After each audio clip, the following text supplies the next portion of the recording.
In this recording, I'd like to talk about another one of the fun things you can do with Microsoft Word, and that's putting clip art. And I'm using my Unit 1 sample document. If you haven't been following along in the first two recordings, it probably won't matter too much, but it would probably be helpful to have a couple of columns and an extra page down here at the bottom, whether it's landscape or not with a border probably doesn't matter. When we're talking about clip art and pictures in this unit, the good news about pictures and clip art is that not only does it work in Microsoft Word, but it also works quite well in all the other Microsoft Office programs like Excel, PowerPoint, and to some extent even Microsoft Access.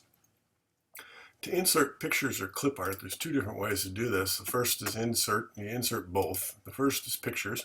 Pictures allows you to insert pictures that are saved in a file on your computer. Right now, I'm not going to be doing any examples of that here because it's pretty straightforward. You click on this, you go find your pictures, and maybe I can even go find one someplace. I don't think there's any pictures in here, but let's take a look. No, so here's a pictures folder, nothing in there. Let's go to the Microsoft.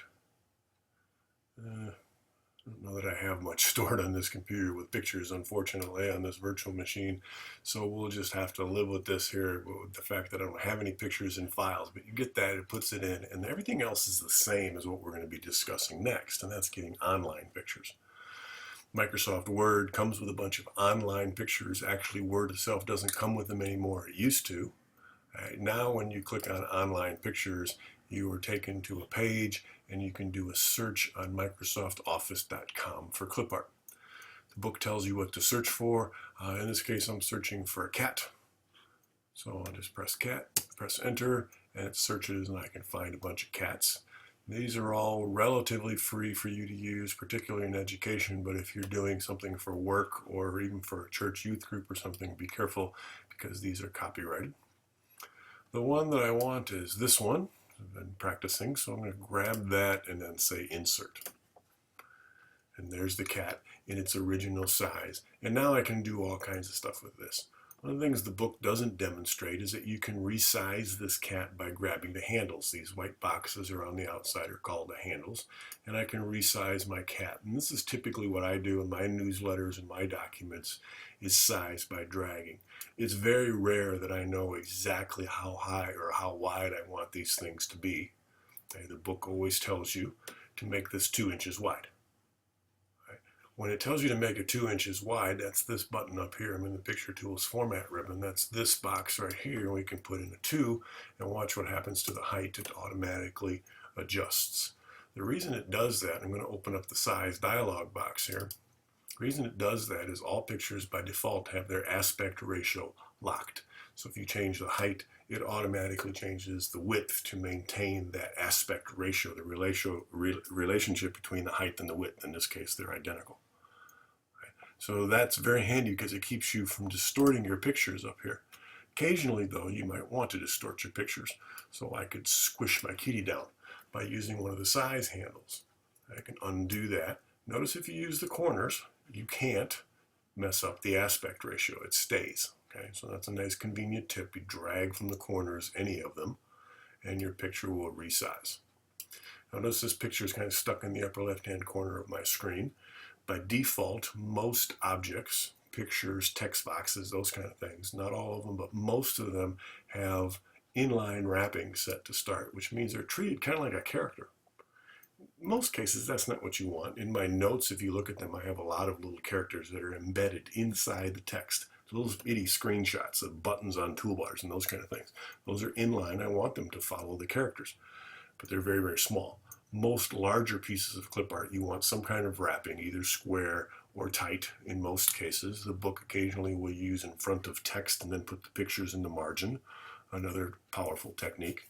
As long as there's no text behind it, that works really, really good. In this case, in most cases, you want to use tight wrapping. That'll get your text as close to the picture as possible.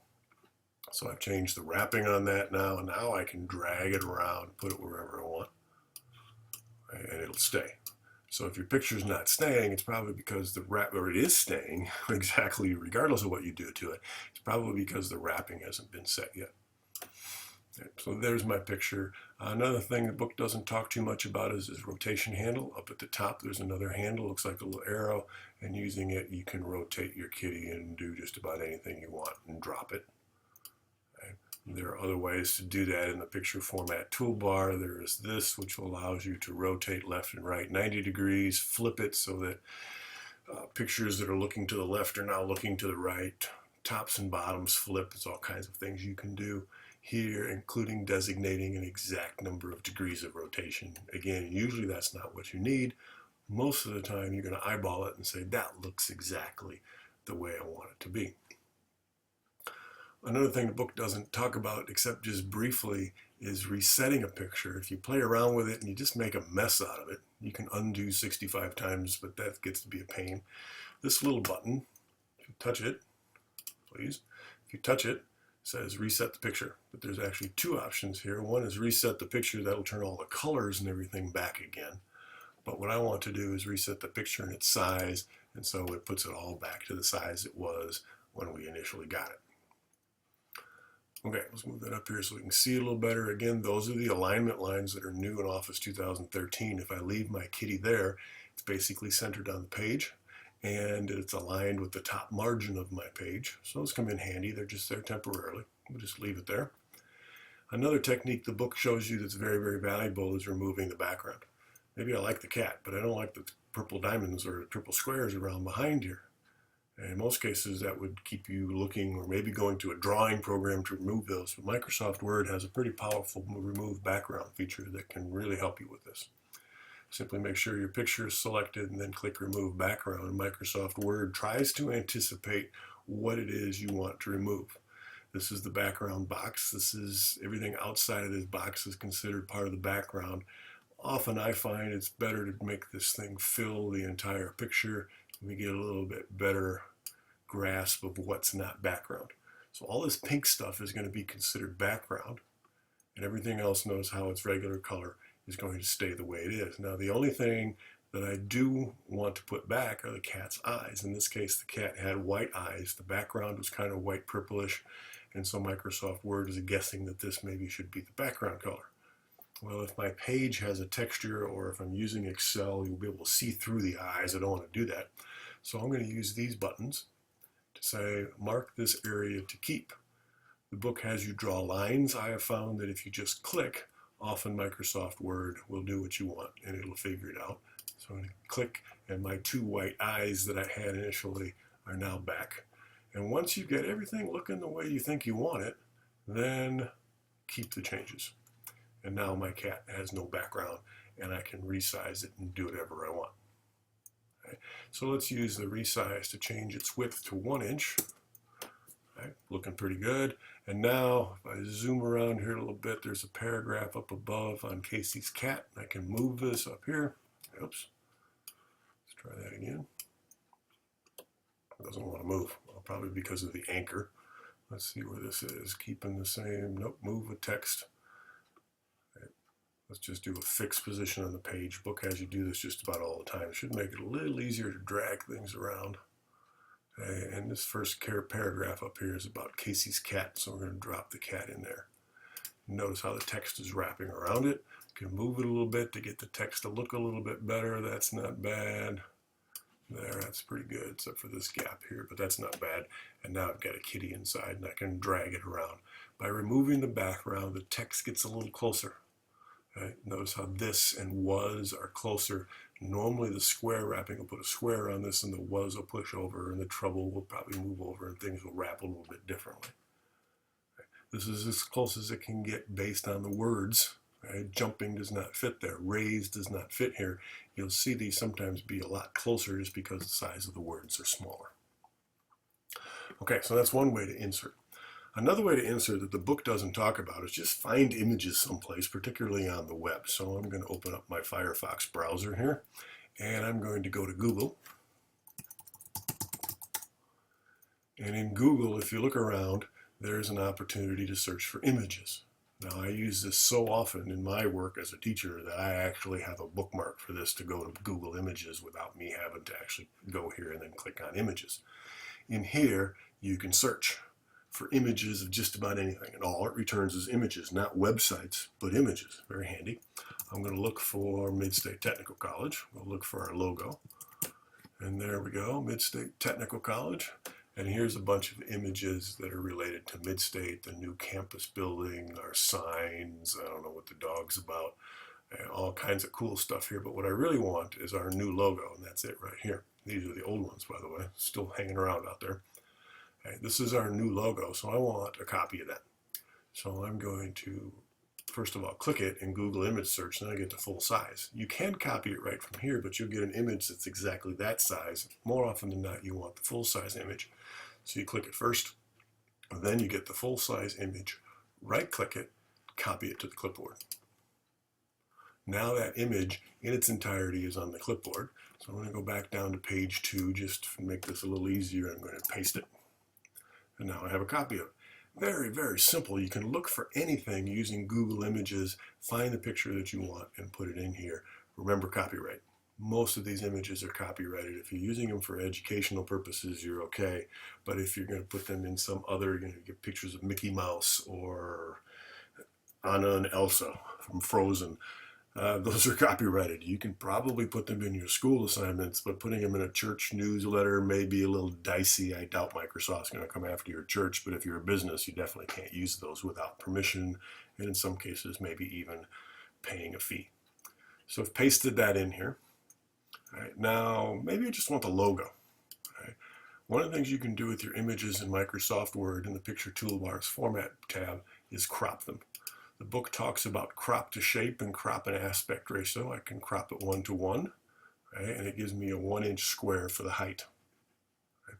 Not what I want. So let's try cropping to a shape, and you get a whole bunch of shapes, and you can make Midstate now crop to one of those shapes. So let's try this plaque. And it didn't do a very, oh, that's because I've got double cropping here. Be careful, you do multiple cropping so you can get some interesting results. I'm going to crop to a shape. And it didn't seem like that one either, or I missed it. Let's try clicking on the picture. Let's try a round one.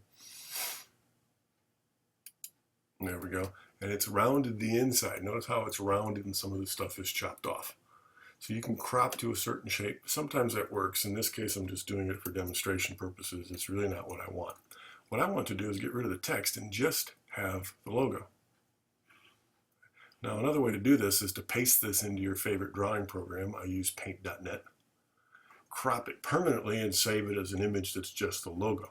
But if you want to just use it once, you can actually crop it temporarily here in Microsoft Word by using the crop option. Make sure your image is selected. Crop. And notice the handles. And if I touch that handle, I get little T's. And also from the L, I also get little corners for cropping from the inside. I just want to chop off this entire right-hand side. So I'm just going to drag. And it looks like I've still got my, I still got a little bit of that plaque left in here, but that's okay. It'll be fine. Okay. All of this gray is going to be hidden. Right? The reason we didn't see the plaque before is because it was all around the white stuff. So all of the gray now is going to be hidden. As soon as I click in my document, it all goes away. However, it's still there. If I click on this again, go back to Format Tools Crop, I can bring all this back if I decide I want it. All right, so one of the downsides to cropping inside of Microsoft Word is that the actual parts of the image are still there, and that can take up a little bit of extra space in your document. Same thing is true if you take a picture with your camera, save it as a file, paste it in here. It might be huge. You can shrink it down in Microsoft Word. But the picture in its full size is still there, so you may have this little announcement with this big, huge monster picture, and you get this little bitty Word document that takes up 5, 6, 10, 100, or not 100, but 15 megabytes of space in just one-page document. It's because the picture inside, you shrunk it in Microsoft Word. If you really want it shrunk, it might be better to use the drawing program and resize it there. Okay, so here's my logo, and I'm going to cut that from here because it's a little easier in this small window, and paste it over here. Okay, and notice right now it doesn't have any wrapping. I can click on the picture, another way to position it, and wrap it at the same time as you use the position button. I want this on the right-hand side of this page. And notice when you do that, it also changed its wrapping to square. If you wanted to, you could make it tight. This automatically positions it in the right place, so when the book says put it in the right side of, or in the middle of the right side of the second column, use the position tab to do that. so that it aligns very, very well.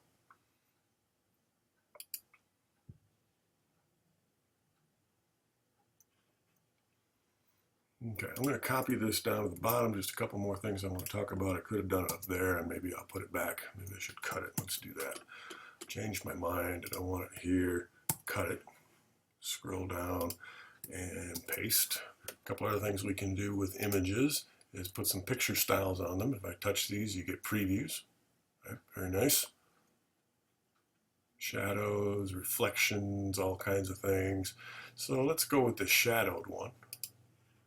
And that looks pretty good. Makes it pop out of the page a little bit. That's how that's done. All right, but now what if I remove the background? Let's watch what happens to the shadow when I remove the background. So I'm going back in here, my picture format, remove the background. And in this case, it's kind of interesting because notice it took a couple of bars with it. Not quite sure why. Make my box a little bigger. That bar came back. Now this one's gone. I'm just going to mark those areas as keep. Okay. And then keep my changes. And notice now what's happened to my shadow. My shadow is on the M instead of on the box that's around the outside. So that can come in very, very handy as well. And there's all kinds of other picture effects that are in here. Okay, these styles, but you can change the layout. Those are mostly for smart art, but you can change the picture effects. And another cool one here is the 3D rotation.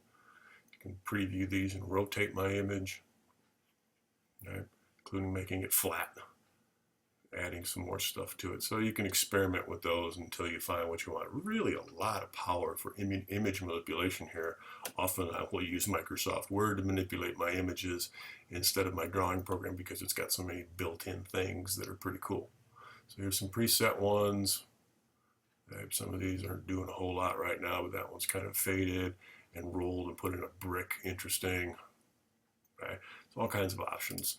But once again, I'm going to cut it from here. Actually, yeah, and paste it on this page. And then position it again where I had it before on the right-hand side. But now it's got a shadow that it didn't have before, so it looks a little bit better kind of popping off the page.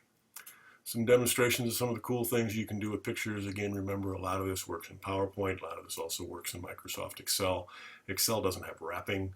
Any pictures you put in Excel are automatically put on top of all your text. But PowerPoint lets you wrap text.